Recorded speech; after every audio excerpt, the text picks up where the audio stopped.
इसका डेवलपमेंट कैसे कैसे हुआ, कहाँ तक पहुंचा है, अभी कहाँ तक आ गया है।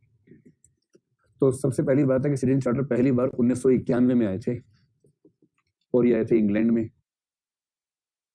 वहां के उस समय प्रधानमंत्री थे जॉन मेजर। इनका नाम कभी सुना आपने, जॉन मेजर का? नहीं, बहुत पुराने हो गए।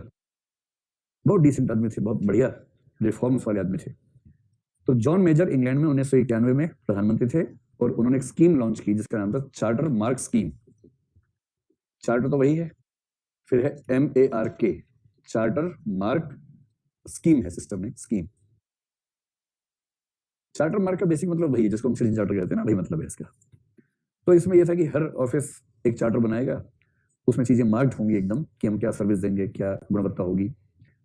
ये जबरदस्त तरीके से हिट हुआ सिस्टम, इतना हिट हुआ कि दुनिया भर में जॉन मेजर की धूम मच गई कि क्या कमाल किया है। भाई जैसे प्राइवेट कंपनियां करती है ना कि नवाचार करती रहती हैं आगे बढ़ने के लिए, ऐसे सरकारें भी तो नवाचार करें। तो जब जॉन मेजर की सरकार ने नवाचार किया तो दुनिया भर ने सराहा उसे, और इतना सराहा कि इसके ठीक 2 साल के बाद एक देश जो आजकल भारत के पीछे हाथ धो के पड़ा है, मलेशिया,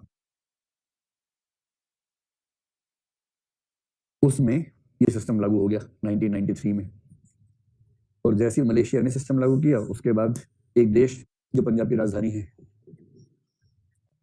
कनाडा, तो 1995 में कनाडा ने इसको लॉन्च किया, एग्जीक्यूट किया। और उसके 2 साल बाद जो देश जलते जलते बचा, ऑस्ट्रेलिया, इसने भी कर दिया। तो 93, 95, 97, इससे भारत सरकार को लगा कि हम तो पीछे रह गए, 3 देश आगे निकल गए हमसे, 4 हो गए।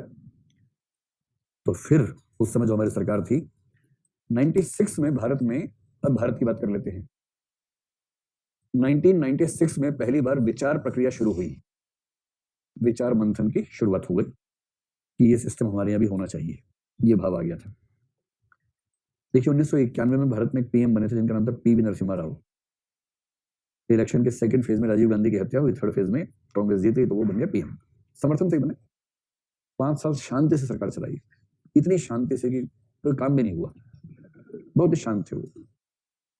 तो 96 में उनके विरुद्ध एक बहुत अच्छे वक्ता थे हमारे देश में, बहुत ही बढ़िया वक्ता, बोलते थे फिर सो जाते थे, फिर बोलते थे फिर सो जाते थे।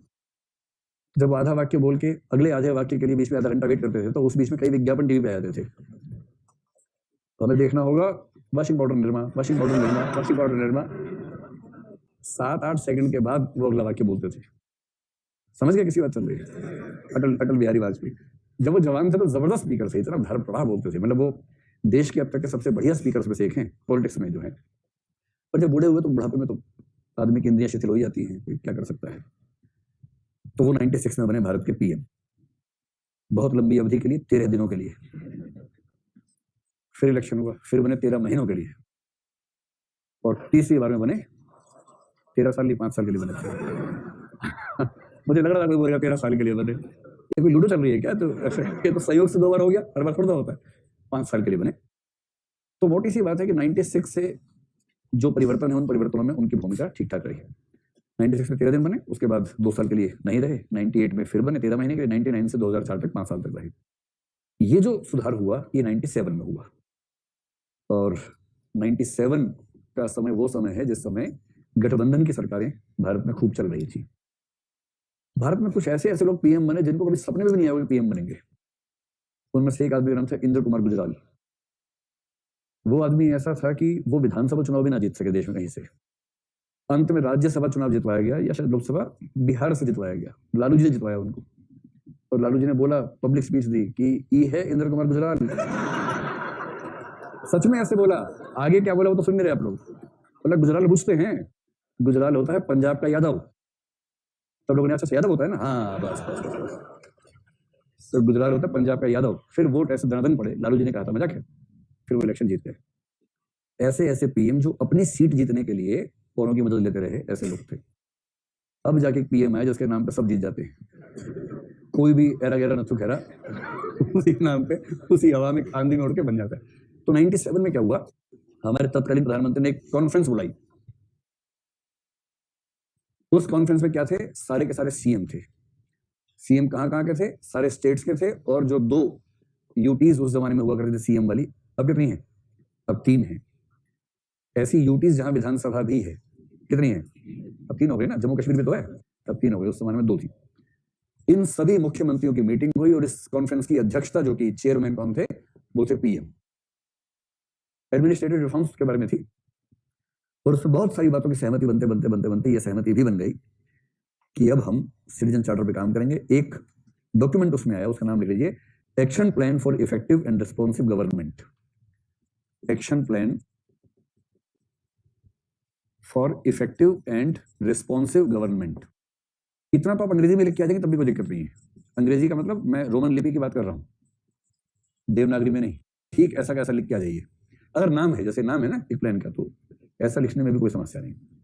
Action plan for effective and responsive government, इस पर सहमति बनी और इसी सहमति के अंदर यह सहमति बनी कि हम सिटीजन चार्टर्स की व्यवस्था शुरू करेंगे और तय हुआ कि शुरुआत करेंगे उन डिपार्टमेंट से जिनका पब्लिक इंटरफेस बहुत ज्यादा है।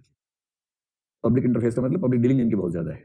तो तय हुआ कि इसकी शुरुआत होगी एक तो रेलवे से, एक होगी पब्लिक डिस्ट्रीब्यूशन सिस्टम, राशन की दुकानें मतलब पीडीएस, बैंक का जिक्र भी हुआ, टेलीकॉम का जिक्र हुआ, पोस्टेज या पोस्टल डिपार्टमेंट का जिक्र हुआ। ऐसे 4-5 डिपार्टमेंट्स का नाम आया।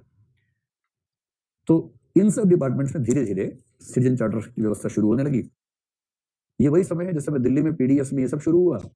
फिर परिवर्तन नाम की एनजीओ जो केजरीवाल सिसोदिया की थी वो उस पर एक्टिव हुए, खूब पिटे उस जमाने में, खूब पिटे ये सब चक्करों में। उसमें सूचना का अधिकार आ गया, उसका यूज किया। ये है कि 1990 के दशक में ऐसे सुधार होने शुरू हुए जो बड़े सुधार हैं, जिन्होंने आगे की स्थितियों को बदला है। इसके बाद क्या हुआ? इसके बाद 2002 में एक वेबसाइट लॉन्च हुई। आप इस वेबसाइट को आज ही देखिए, इसमें आपको सिटीजन चार्टर के बारे में इतना कुछ मिल जाएगा पढ़ने को। वेबसाइट है goicharters.nic.in। शुरू में 3 W तो लगाते ही हैं।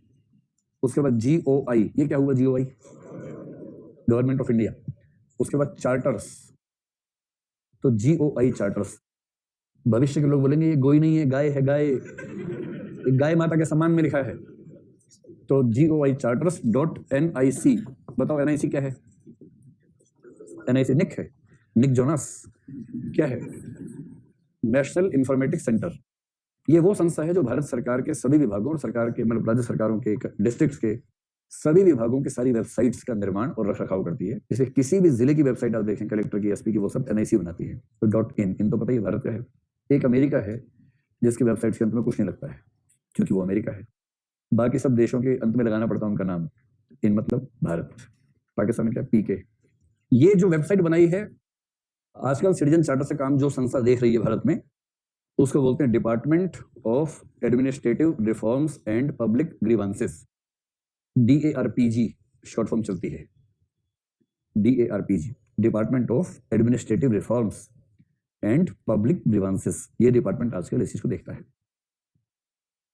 इसके एकदम बाद ये हुआ कि बैंकिंग सेक्टर में इसको अप्लाई किया। 3 बैंकों को प्रमुख योजना में शामिल किया गया। तो 3 बैंकों का नाम बता दीजिएगा कि इन्होंने सिटीजन चार्टर्स में बड़ी भूमिका निभाई। एक बैंक का नाम है PNB। क्या है PNB बताओ? क्या बात है, पंजाब नेशनल बैंक। दूसरा है OBC, oriental bank of commerce. तीसरा है PSB, Punjab and Sindh bank. ये 3 बैंक थे जो इस योजना के मतलब केंद्र में थे। इन्होंने सारे बैंकों को धीरे धीरे सिखाया और सिटीजन चार्टर्स की व्यवस्था बैंकों में सामान्यतः बाकी विभागों की तुलना में ज्यादा अच्छे से अप्लाई हुई है। ठीक है। आजकल बैंकिंग की दुनिया में IBA एक संस्था है, इंडियन बैंक्स एसोसिएशन। उसके पास जिम्मेदारी है कि वो सिटीजन चार्टर्स को फ्रेमिंग से लेकर उनके एग्जीक्यूशन तक का पूरा ध्यान रखे। ये छोटा सा इतिहास है कैसे कैसे शुरू हुआ।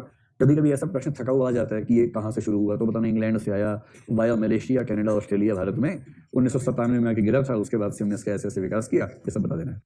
अब बची एक बात कि भारत में सिटीजन चार्टर्स के सफल न होने की बड़ी वजहें क्या हैं और इस पे सेकंड ARC के सुझाव क्या हैं और उससे बड़ी बात आपके सुझाव क्या हैं। इसको कल करते हैं, ठीक है? जाइए।